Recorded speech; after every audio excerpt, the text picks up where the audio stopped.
Hello বন্ধুরা, প্রতিদিনের মতোই আবার চলে এলাম তো মাই গ্যালারিতে। তোমাদের সবাইকেই স্বাগত জানাচ্ছি। তো দেখো, ঘুম থেকে উঠে চা খেয়ে একটুখানি কাজে লেগে পড়লাম ঝটপট করে, কারণ আজকে ছেলেকে নিয়ে স্কুলে যেতে হবে। তো দেখো, রান্নাটা করে নিয়েছি। তো সাদা ভাত করে নিয়েছি, আর আজকে ফাঁকিবাজি রান্না করেছি, সেদ্ধ ভাত করেছি। তো দেখো, ঢ্যাঁড়স সেদ্ধ সেটাকেও মাখিয়ে রেখেছিলাম, আর দেখো কুমড়ো সেদ্ধ করেছিলাম, তো সেটাকে একটুখানি ভর্তা করে নিয়েছি, আর টমেটোর চাটনি ছিল, আর উচ্ছে সেদ্ধ ছিল। তো সেটা আর মাখাইনি, সেজন্য তোমাদেরকে দেখাতে পারলাম না। আর পাঁপড় ভাজাও করেছিলাম। তো দেখো, এদিকে একটা তরকারি করছি। তো এটা পটল আলু সয়াবিন পনির দিয়ে একটা তরকারি, একটাই তরকারি করেছি। তো সেটা ছেলের জন্য তুলে, তো আমাদের জন্য দেখো লঙ্কা দিয়ে দিয়েছি নামানোর আগে। আর কালারটা এসছে কারণ টমেটো পেস্ট দিয়েছি, তো সেই জন্য লাল লঙ্কা আমি এখানে ইউজ করিনি। তো যাই হোক, দেখো কেমন হচ্ছে কালারটা অবশ্যই কমেন্ট করে জানিও। তারপর দেখো, রান্না করার পরে ছেলেকে নিয়ে গেলাম স্কুলে।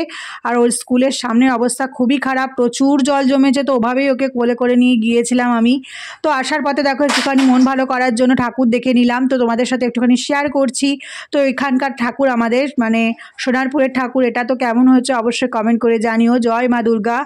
তো যাই হোক, দেখো সবার খুব ভালো রেখো। তো বাড়িতে আসার পরে প্রতিদিন যেটা আমি করি, তোমাদের সামনে থালিটা সাজিয়ে পরিবেশন করি, তো সেটাই করে দিচ্ছি। তো দেখো, আজকে বিশেষ কিছু ছিল না, তো গাজরটাই ছিল, তো গাজর দিয়ে থালিটা সাজিয়ে দিলাম। আর এসে স্নান করে অনেকটাই দেরি হয়ে গিয়েছিল, তো সেই জন্য তো যে রাস্তাটা মানে আধা ঘন্টায় চলে আসি, তো সেই রাস্তায় আজকে 1.5 ঘন্টা লেগেছে আসতে। তো সেই জন্য অনেক দেরি হয়ে গিয়েছিল, তো সেই জন্য ঝটপট করে দেখো থালিটা সাজিয়ে দিলাম অল্প কিছু সামান্য মানে উপকরণ দিয়ে। দেখো, গাজরটাই শুধু কেটেছি, গাজর দিয়ে সাজিয়ে দিয়েছি। কেমন হচ্ছে কমেন্ট করে অবশ্যই জানিও, কারণ তোমাদের ভালো ভালো কমেন্ট আমার খুবই ভালো লাগে।